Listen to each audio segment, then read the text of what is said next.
Diretoria, o Grêmio está jogando neste momento aqui, enquanto eu faço o vídeo, está 1-1 contra o Flamengo, mas eu quero fazer algumas reflexões sobre o Grêmio, porque eu acho que o torcedor do Grêmio tem todo o direito de ficar incomodado, puto, tá lá em 14º, 15º do Campeonato Brasileiro, o Inter tá subindo, isso é normal e tal, o Grêmio não entregou, perdeu os dois outros campeonatos, que é a Copa, que é a paixão do gremista nos pênaltis. Mas, cara, é uma das raras vezes, eu acho a torcida do Grêmio razoavelmente justa, de uma maneira geral, com os ídolos e tal. Mas pela primeira vez eu tô meio que olhando e falando, cara, acho que vocês estão exagerando um pouquinho. Pelo seguinte, cara, eu acho que tá sendo apagado todos os poréns que o Grêmio tá vivendo na temporada na hora de se fazer crítica. E quando eu digo isso, por favor, não dê uma de ignorante e falar, então não pode criticar. Claro que pode criticar. Claro que você pode criticar. Deve criticar. Tem um monte de coisa que eu não concordo, tem um monte de coisa errada, pode xingar, pode reclamar do Renato, da alteração, da escalação. Claro que pode. Isso é futebol. Mas a impressão que você tem quando você conversa com um gremista é que ele está numa profunda crise injustificável. Né? E eu não consigo enxergar com esses olhos, olhando para o cenário todo, porque o cenário todo não diz respeito apenas a 2, 3 jogos. Nós estamos falando de um time que, primeiro, nos últimos anos investiu a mesma coisa que o Corinthians. Né? A mesma coisa que um clube quebrado, que é o Corinthians está numa situação difícil. O Grêmio não contrata pra caralho. O Grêmio não contrata estrelas. Aquele contratou foi o Soares, deu muito certo. O Renato Gaúcho dirigiu o Grêmio, se não me engano, 4 ou 5 campeonatos brasileiros, levou o Grêmio para Libertadores em todos. Todos. Em nenhum deles o Grêmio deu para ele um time para ele ser campeão. Nenhuma das vezes ele tinha um time contratado, capaz, né? Nossa, tem um timaço na mão, vai disputar com o Flamengo, o Palmeiras, o cara que você vai ser campeão. Nunca ele teve. E ele chegou em todas elas. Ele ganhou a Copa do Brasil, ganhou a Libertadores, voltou na Série B, retomou da Série B, foi vice-campeão brasileiro 2 vezes, ano passado por causa de 2 pontos, a gente sabe que aquele lance lá na Arena Corinthians complicado e tal, né? Então, cara,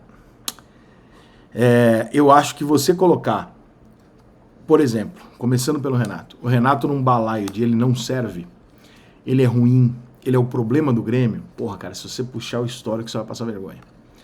Porque não é, cara. Ele não é o problema do Grêmio. Pode estar fazendo decisões hoje que você não concorda, pode estar num momento ruim, pode mil coisas, mas ele não é o problema do Grêmio. Né? O Renato é o cara que, pelo contrário, ele consegue resultados que com absoluta certeza outros treinadores no Grêmio não conseguiriam com os elencos que ele dirigiu, inclusive o atual, que é extremamente limitado também. Quando começou esse ano aqui, o Grêmio já estava numa lista de times que talvez, se fizesse um grande ano com aquele time que tinha, perdendo Soares e tal, sem ter trazido grandes reforços no primeiro momento, talvez o Grêmio conseguisse alguma coisinha lá do meio para cima no Brasileiro. O Grêmio fica quase fora da Libertadores, reage e se classifica.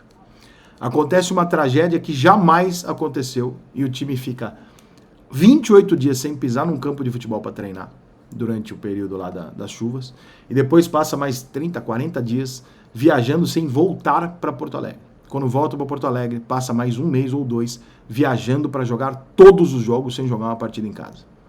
Quando eu disse esses 40 dias fora, eu estou dizendo sem ver a família, tá? Não estou falando de ficar jogando fora, é sem pisar em Porto Alegre. Eles não viram a família deles durante 40 dias.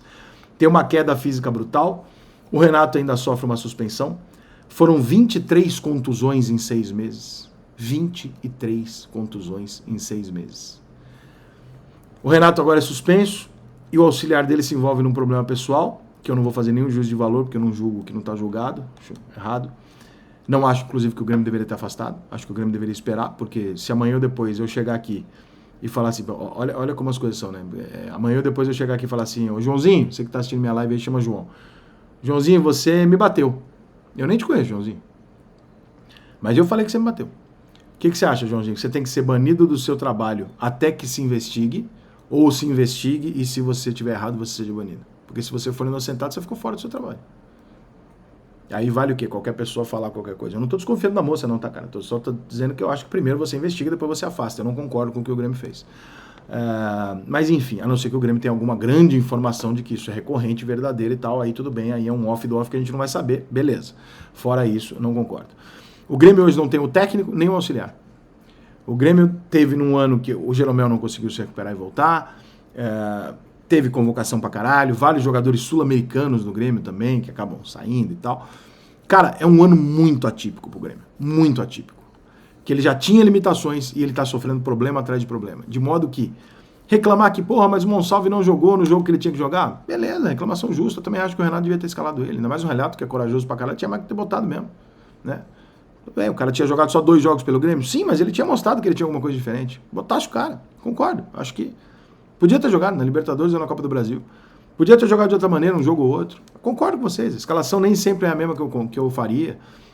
Agora, botar numa sacola um clube que tem a segunda menor dívida do Brasil entre os grandes, que acabou de passar tudo que o Grêmio passou esse ano, com os resultados recentes que o Grêmio tem com 7 títulos gaúchos consecutivos. Um time que chegou em 2 semifinais de Libertadores nos últimos, 5, 6 anos. Ou 6, 7 anos, sem investimento. O time do Grêmio não é um time que compra. Um time que chegou em todas as... joga Libertadores uma atrás da outra. Teve um ano aí que deu merda, caiu pra Série B e tal. Num geral, irmão, entre altos e baixos, o Grêmio tem um saldo que não é condizente com o que ele tem de dinheiro, com o que ele investe. E parte disso acho que se deve ao trabalho do Renato, à identificação do Renato. E é uma diretoria que não deve ser ruim. Ela deve cometer erros, claro. Mas ruim ela não deve ser. O Grêmio hoje joga numa puta de uma arena, o Grêmio tem uma parte financeira equilibrada, né? O Grêmio tem chegado todo ano entre os primeiros lá em cima. Exceção feita aquele ano absurdo, que ninguém consegue entender como é que o Grêmio foi rebaixado com aquele time, mas acontece. E tanto subiu, no ano seguinte foi vice-campeão brasileiro, ou seja, claramente foi um acaso. Então, cara, você tratar os problemas do Grêmio como se fosse assim, o Grêmio tá numa puta crise, que merda, tudo que tá no Grêmio é uma merda, nada funciona, manda o Renato e a diretoria toda embora, tal. Porra, cara, eu acho que vocês precisam olhar em volta, irmão. Porque, caralho, olha pro Corinthians, irmão, olha pro Santos, olha pro... Caralho, ninguém teve enchente, ninguém teve esses problemas que o Grêmio teve. O Grêmio fatura muito menos do que esses clubes pra investir e tal. Então, assim... Eu acho que tem um monte de coisa criticável, errada, ruim. Eu acho que você pode até demitir o Renato, é um treinador. Eu acho que todo treinador está passível de estar no momento que você fala, o trabalho não está funcionando, eu quero trocar treinador, não tem problema nenhum. Mas a gritaria, o exagero de nada presta, Renato é um câncer, coisas como a gente tem que ler às vezes por aí, porra, cara. Ainda não, né, gente? Aí é tu falar pro São Paulino, falar que o Raí é um câncer no São Paulo, tu falar pro flamenguista que o Zico é um câncer no Flamengo. Eu acho que tem algumas pessoas que têm credibilidade, que tem um histórico aí para você levar em consideração. Esse ano aqui eu falei durante todo o período da enchente, e todo mundo concordou comigo, só que o pessoal esquece rápido quando é futebol, né? Não é um ano para se cobrar o Grêmio e o Inter, é um ano para torcer para eles se manterem, fecharem o ano legal, não caírem, e é isso. Todo mundo concordou na época. Aí agora passam-se 2 meses, estão cobrando como se nada tivesse acontecido. Cara, aconteceu pra caralho. Mas já voltou a jogar. Irmão, o Grêmio parou de treinar 30 dias. Toda a curva de evolução física foi quebrada no meio. O Grêmio não jogou em casa. Cara, como é que tu quer cobrar que os resultados sejam iguais dos outros? Não vai ser. Se não fosse isso, eu garanto a você que o Grêmio estava entre os classificados para a Libertadores hoje. O Grêmio está ali em 7º, 6º. Era isso que ia acontecer. E aí ia estar reclamando daqui, dali, provavelmente um dos 2 torneios de mata-mata ele teria passado, talvez. Ele estaria numa semifinal de alguma coisa agora e estaria entre os outros. Cara, só que aconteceram coisas surreais. E aí, pra piorar, semana passada acontece uma pior ainda, que é o cara ser afastado no meio do nada por causa do... É uma loucura. Só que tem hora, cara, que as coisas dão errado. E nesses momentos eu acho que as críticas, elas vão acontecer, mas eu acho que elas têm que ser um pouco mais sutis, né? Porque a base de comparação, cara, olha o quanto o Flamengo investiu, olha o que o Flamengo tá jogando. Olha que o Palmeiras, as dificuldades que o Palmeiras também tem e tal. São times que investiram 4, 5, 6 vezes o que o Grêmio investiu. E o Grêmio também é protagonista e chega nos torneios ano sim, ano não. É o atual vice-campeão brasileiro, com esse mesmo técnico, com boa parte desse time. Então, eu acho que é um pouco de exagero. Eu acho que eu entendo, porque o Grêmio é um time muito grande, o torcedor quer sempre o melhor e tal. Mas neste momento, eu acho que o torcedor do Grêmio está uns 30% over do que deveria.